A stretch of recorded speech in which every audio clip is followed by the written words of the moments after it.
राधे राधे। मैं पंडित देवेंद्र शुक्ला आपका अपने चैनल श्री एस्ट्रो ज्ञान मार्ग में आपका खूब स्वागत करता हूं। मीन राशि 10 से 16 अगस्त साप्ताहिक राशिफल। मुरादें पूरी होंगी, यह सब कुछ प्राप्त हो। संपूर्ण जानकारी सरल शब्दों में, सरल भाषा में, सरल उपाय के साथ। यदि आपकी कोई समस्या है, परेशानी, तो अपना डिटेल भेजिएगा। सटीक और सरल उपाय बताता हूं। आपसे कोई चार्ज नहीं लिया जाता, सारा व्यवस्था। परम पिता परमेश्वर से हमारी बार बार यही प्रार्थना होती है, हे मेरे प्रभु, जितने लोग मुझसे जुड़े हैं, आप सभी लोगों के सभी मनोरथ को पूर्ण करिएगा, स्वस्थ और निरोगी काया प्रदान करिए।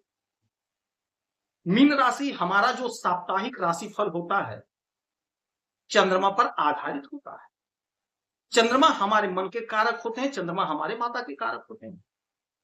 चंद्रमा के बगैर तिथि, वार, साप्ताहिक राशिफल, दैनिक राशिफल की गणना नहीं की जा सकती। ज्योतिष शास्त्र में चंद्रमा बहुत इंपॉर्टेंट। चंद्रमा का कोई भी परिवर्तन, कोई भी गोचर होगा, हमारे जीवन पर असर पड़ता है। चंद्रमा का हमें शीघ्र फल मिलता है। क्यों मिलता है?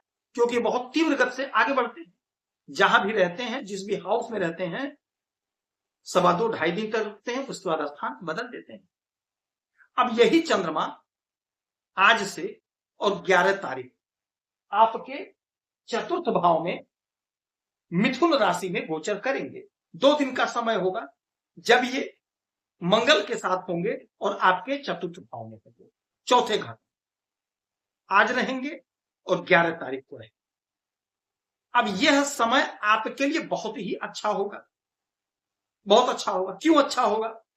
क्योंकि चंद्रमा माता का भी नेतृत्व करते हैं, तो माता की तरफ से आपको बहुत अच्छा कुछ उपहार मिलेगा। माता का स्वास्थ्य उत्तम रहेगा, माता के साथ आपका तालमेल बहुत अच्छा होगा। कोई विवाद, कोई मतभेद था, वह समाप्त होगा। यदि आप माता जी से कुछ अपना काम करवाना चाह रहे थे, एग्री नहीं हो रही थी, तो यह समय आपके पक्ष में है। आप माता जी से वार्तालाप करेंगे तो आपका काम बन जाए, आप बात कर सकते हैं। जो आपकी योजना अधूरी, आपकी अधूरी योजना पूरी होगी। चूंकि यह सुख का घर है, तो आपको सुख मिलेगा। साथ में मंगल है, मंगल भूमि पुत्र है, तो भूमि से जुड़ा हुआ कोई काम है तो आपका दिमाग कंसंट्रेट रहेगा, आपका बुद्धि, आपका मन एकाग्र होगा। तो जो जमीन खरीदने के लिए आपका दिमाग, आपका मन आगे पीछे हो रहा था, वह एकाग्र होगा, आपका काम बनेगा। यानी कोई जमीन, कोई प्रॉपर्टी खरीदने का योग बना हुआ है आज और कल 2 दिन, 10 से 11 के बीच। कोई प्रॉपर्टी खरीदना चाह रहे थे, रजिस्ट्री कराना चाह रहे थे, जमीन, मकान, वह काम आपका बनेगा, सुख मिलेगा, मन प्रसन्न आनंदित रहेगा, अच्छा भोजन मिलेगा, बच्चों के साथ कहीं घूमने जा सकेंगे, हर प्रकार का सुख आप भोगेंगे। यहां से एक इनकी दृष्टि होगी और वो दृष्टि सीधे आपके कर्म के घर पे, तो कर्म के घर पे दृष्टि डालेंगे, यानी प्रमोशन का प्रबल योग बना है। कोशिश करके, प्रयास करके प्रमोशन आप ले लीजिएगा। उच्च अधिकारी का साथ मिलेगा, सहयोग मिलेगा, सुख मिल रहा, तो आपका काम बनेगा। तो आपको कोशिश करना पड़ेगा, आपको प्रयास करना पड़ेगा। कोशिश करेंगे, प्रयास करेंगे तो मन चाहा परिणाम आप प्राप्त करेंगे। कोशिश करना पड़ेगा, प्रयास करना पड़ेगा, तभी आपको लाभ की प्राप्ति होगी। कोशिश करिए, प्रयास करिए, लाभ मिलेगा। बिजनेस, व्यापार में लाभ, नौकरी में लाभ, तरक्की, प्रमोशन। 11 तारीख को फिर ये चले आएंगे आपके पंचम भाव में, कर्क राशि में, और 13 तारीख तक यहीं पर रहेंगे। कर्क राशि चंद्रमा की अपनी राशि है, तो पंचम भाव में जब आएंगे तो यहां पर सूर्य, बुध, गुरु और चंद्रमा, चतुर्ग्रही योग का निर्माण होगा। 5वां घर, इन 12 घरों में से 5वां घर बहुत शुभ घर होता है, शुभ हाउस होता है। और 5वां घर हमारे अध्ययन का होता है, कॉम्पिटिटिव एग्जाम का होता है, हमारे संतान का। अब 4 मजबूत और प्रबल ग्रह एक साथ, सूर्य हमारे पिता है, ग्रहों के राजा हैं, बुध बुद्धि है, गुरु ज्ञान है, तो अब ये सारे लोग मिल करके आपके बुद्धि को प्रबल कर रहे हैं। यानी कॉम्पिटिटिव एग्जाम में प्रबल लाभ का योग बन रहा है। कब से? 11 तारीख से लेकर के 13 तारीख तक। समय नोट करते चलिए। कोई परीक्षा देना है, कोई इंटरव्यू देना है, तो 11 से 13 के बीच में जरूर दे दीजिएगा। लापरवाही बर्दाश्त नहीं होगी। लापरवाही करेंगे तो आपको हानि होगी, तो लापरवाही मत करिएगा। कहीं दूर जाना है तो भी जाके परीक्षा इंटरव्यू दीजिए, यहीं पर देना है तो भी दीजिए, सरकारी में देना है तो भी दीजिए, प्राइवेट में देना तो भी दीजिए। इंटरव्यू दीजिएगा, परीक्षा दीजिएगा, आपको लाभ मिलेगा। आपका मन प्रसन्न होगा, आपका मन आनंदित होगा, गदगद होगा। संतान के तरफ से कोई बड़ी खुशखबरी सुनने को मिलेगी। संतान के तरफ से कोई बड़ी खुशखबरी सुनने को मिलेगी। जिन्हें संतान नहीं, संतान प्राप्ति का समय है, यह 3 दिन का समय है। कोशिश करिए, प्रयास करिए, संतान की प्राप्ति होगी। आपका मन प्रसन्न होगा, संतान की तरक्की होगी।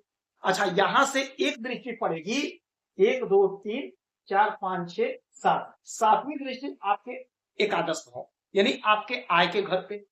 तो 11 से 13 का समय ऐसा होगा जब आय आपका खूब बढ़ेगा। आपका बिजनेस है, व्यापार है तो बहुत अच्छा ग्रोथ करेगा। विदेश से जुड़कर काम है तो बहुत अच्छा लाभ होगा। आप कोई नौकरी कर रहे हैं, चाहे सरकारी हो चाहे प्राइवेट हो, आपकी सैलरी इंक्रीज होगी होगी होगी। आपकी सैलरी इंक्रीज होगी, सैलरी आपकी बढ़ेगी। मन चाहा परिणाम प्राप्त करने का समय होगा।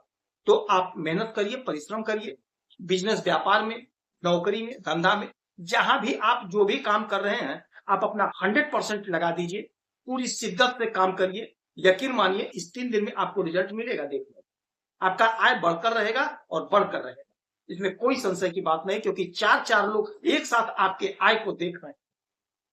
तो आपका आय बढ़ेगा, कोई आपका बड़ा प्रमोशन होने का योग बना हुआ है। 13 तारीख को ये आ जाएंगे सिंह राशि में, यानी आपके छठे घर में केतु के साथ। छठा घर, और यहां पर 13 से लेकर के पूरे 17 16 तक रहने वाले हैं। तो आपके छठे घर का मतलब है रोग ऋण शत्रु, और यही घर नौकरी का।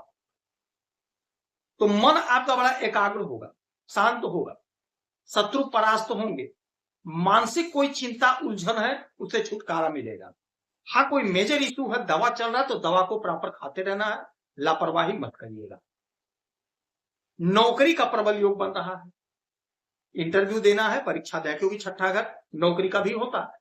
तो कहीं ना कहीं आपकी नौकरी लगेगी, प्लेसमेंट होगा। कोशिश करिए, प्रयास करिए, इंटरव्यू दीजिए, परीक्षा दीजिए। यहां से 7वीं दृष्टि सीधे आपके इस घर से, 1 2 3 4 5 6 7, आपके 12वें विदेश भाव पे। विदेश से जुड़ा कोई मसला है, कोई मामला है, सॉल्व होगा, सॉर्ट आउट होगा। विदेश जाने का अवसर मिलेगा और विदेश की धरती पर आप धूम मचाते हुए दिखाई देंगे, धूम मचाए। खर्च में थोड़ा सा लगाम लगेगा, जो खर्च बढ़ा था खर्च कंट्रोल होगा। मन शांत और एकांत। ओम नमः शिवाय का जाप करेंगे, भोलेनाथ को 1 लोटा जल देंगे, आपको आप खुश रहें, हैप्पी रहें, यही हमारी प्रार्थना है।